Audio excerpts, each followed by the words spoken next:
Hey, what is up guys? Guitar Rock here, welcome back to another Brave 9 video. Okay, so didn't have time to do arena or live stream rather because I was out the whole day, but I managed to get up to Grandmaster with Jin. Okay, so Jin is still plus 12, nothing has changed, still with the same old sucky runes. I think I better get that to defense. Yeah. HP, I think going for substat defense is going to be better. Wait, I can't modify my runes here. Come on. Can you modify the runes? I know you can unequip them. But are you allowed to? Okay, you can remove, you can replace. But there's no option for you to change up the substat of the rune. Alright, I just want to modify it a little bit. So I do have a better one right here. I'm going to just give it a couple of quick ones. So you ideally want substat defense. If you are trying to like get his defense as high as you can, right? So this one only gives very little, 3.6% because it's a 5-star rune. So obviously going for, you know, something like a 6-star, 6 stars is going to give way more. Okay, so I'm going to show you guys some defensive wins and offensive battles as well, defensive and offensive, and I'm going to talk about Jin much more in depth. Hopefully I'll be able to cover things that I might have missed in the previous review, because since then I have had more time to be able to use him, at least more than 72 hours right now, I think. So yeah, so gonna jump into a couple of battles, hopefully give you guys an insight of how I think he fits in the meta right now. Okay, so first things first that I want to bring up is regarding Jin's interaction with Livia. So obviously I do think that Jin counters Alec heavily, especially right now in the meta. Definitely Jin is very good against Alec. But Livia on the other hand, I'm not too sure about that, because like most of the time I do see my Jin, you know, probably already dead by the time when Livia moves, which is round 2, right? As opposed to Alec, which will basically try to hit you within round 1 itself. It's kind of a different approach right there. So I think the comparison where, you know, enemy Livia, you know, in that case you see the enemy Livia just died to my Livia first before she even gets the chance to move, because yeah, Livia being a mage and stuff, so it's much harder for her to secure her turn order, you know, directly. Survivability is quite hard, you know, no matter what the most that she can do, you know, is positioning. Otherwise she's just gonna die to Seto or enemy Livia, or sometimes Velfen even, depending. And this Orphina is pretty tanky, as you can see in the battle right there. So my Jin did die pretty early on, like he's not like the few last ones that's standing. So let's have a look at a defensive win. Okay, so in this case maybe we'll get an idea how does Jin performs right here. So we do have Alec going in. Wow, that was surprising. Okay, that was super surprising. No idea how my Grand survived that. I think, yeah, when you lack Veronia in your Alec, it's just, that's gonna happen. And which brings the point of, you know, if you're using Alec right now, okay, some of you guys were asking what will happen if Jin is not the main target for Livia, if Jin is a side target. So that is what will happen, alright? Jin still counters Livia in a way that he doesn't have to be the main target. I mean, that has to be fair, right? Because same goes for Alec. You can position Jin. Jin is quite free, quite flexible in terms of positioning. Okay, so as you can see right there, Jin dies to Seto. So in terms of the interaction between Jin versus Seto, I don't think it favors Jin at all. Definitely it favors Seto more. So no matter what, you know, if your Seto is plus 12 and above, assuming you are in the higher tier league and your Seto is plus 12 and above, because I think some players, they tend to use Seto plus 9 as a benchmark. So definitely we have to always use Seto plus 12 and above as a benchmark. That's the fair comparison. Okay, so regarding Jin's counter, alright, this is something that I want to bring up. I didn't really mention in my previous video. So what is Jin strong against? What is he weak against? I mentioned what he is strong against, which is obviously, you know, stuff like Alec and Livia, most notably. He's good against Ilenia in a way, you know. Adin as well. The problem with adding is inconsistency sometimes. It's not super consistent that Jin will always counter add-in. In fact, I've seen a couple of times that, you know, Jin just dies to add-in.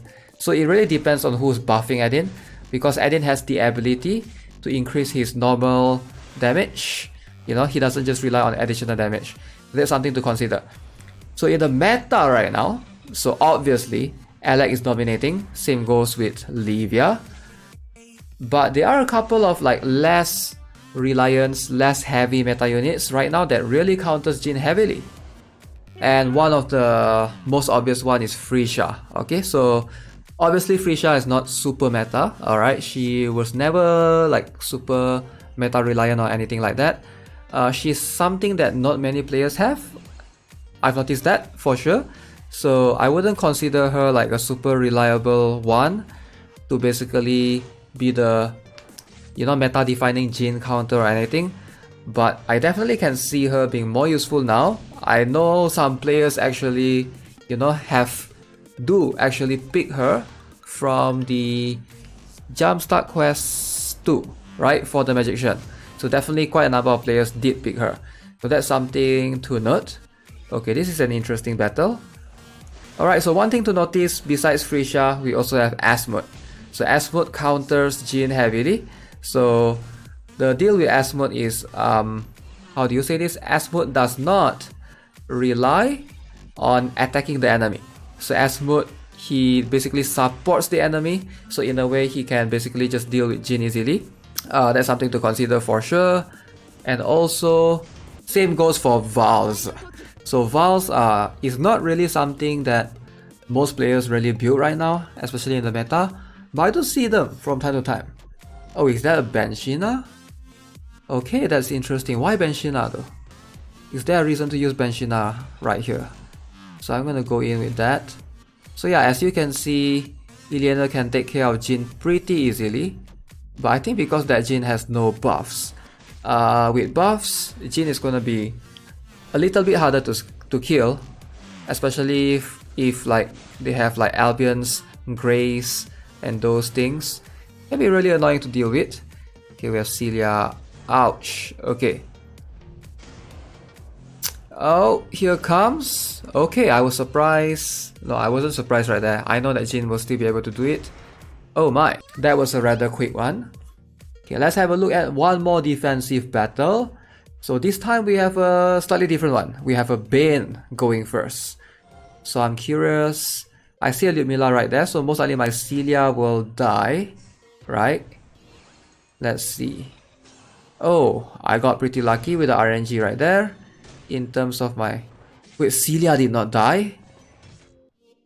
Okay, as you can see right there, Ventana didn't do anything to Jin. So obviously, if you use Albion to Jin, then you're gonna be very weak to Ventana. But obviously Ventana, Jin on his own, right? Ventana will not be able to kill. So, oh, the Ventana was silenced. Okay, but yeah, that was a silence in round 2. Alright, I can see how I won this. Dang, that Velta just double killed me. Alright. But as long as I have Jin, I think I should be fine.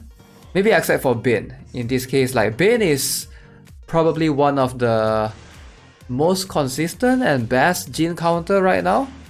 And players who build Baine, you know, they are probably going to not have to worry about Jin at all. Like super easy counter no matter what. Jin can't kill a Baine, right? And Baine will always, you know, just go in, slam, just need to cover Jin in one of the stigma and stuff, and you're fine. Unless the Jin somehow have debuff immunity, which is, I mean, if that's the case, then it is what it is, right? It's fair that that person is willing to go for it, then just to counter Jin, why not? Floria buff. There's also Anais, but I don't see Anais being used. Come on, Velta, stop surviving the hits. 100k, doesn't matter. Alright, so let's have a look at one more. This is a guy where I noticed he has a Jin as well. He's positioning it at the back, which I find it very interesting. I thought like optimally you would want to place your Jin either in front or in skip. not back like that. Like, what is it going to protect you from? Lyudmila? And maybe perhaps, who else? Lyudmila and maybe Ileni or something, I don't know. But I think since that Baine is positioned at the back, so that's just to bait Olivia or something to... Yeah, I can see why I lost this one. Because that Orfina ended up killing my Celia, which in then Olivia dies to that Jin, which is in alignment with Baine, and yeah, Ventana goes in. So I'll probably struggle with a Seto because yeah, there's nothing that I can do to this Olivia. Yeah, this is a good formation against mine for sure. I wonder if this guy made it to GM. He's like 5 points away, apparently. 2495. Like Jin and Ventana both has healing, right? They have the ability to basically heal up whenever they move, back to full HP. But in most cases, it doesn't really like save them from anything much because the HP is pretty low to begin with. So don't think it matters much in that sense. GG. This Lucius is probably gonna just slowly evaporate. Bam. So yeah, overall, I would say Jin definitely something that you want to consider building if you are trying to counter like Alex or maybe Livia's. I do think that there are more Livia than Alex, but also that could be just a server thing, right? So I'm on Asia server, so I don't see that many Alex. There are quite a lot, but I would say about maybe 50-50. Like out of 10 battles, maybe 5 people will use Alex and 5 more will not. So it really depends. At the end of the day, if you have, you know, in that arena league that you are stuck on, there's like too many Alex. Like Jin is just a perfect solution right there. So you don't have to have too much headache dealing with Alex, you know, any other method. Obviously there's Zakan and stuff that you can obviously use, alright, if you want to. But yeah, Jin, definitely, I still think that he's the one that's worth building between the three that was released recently. I will try to test out Gunter and Kaylin, hopefully once the arena resets fully, alright, and I get the rewards and stuff.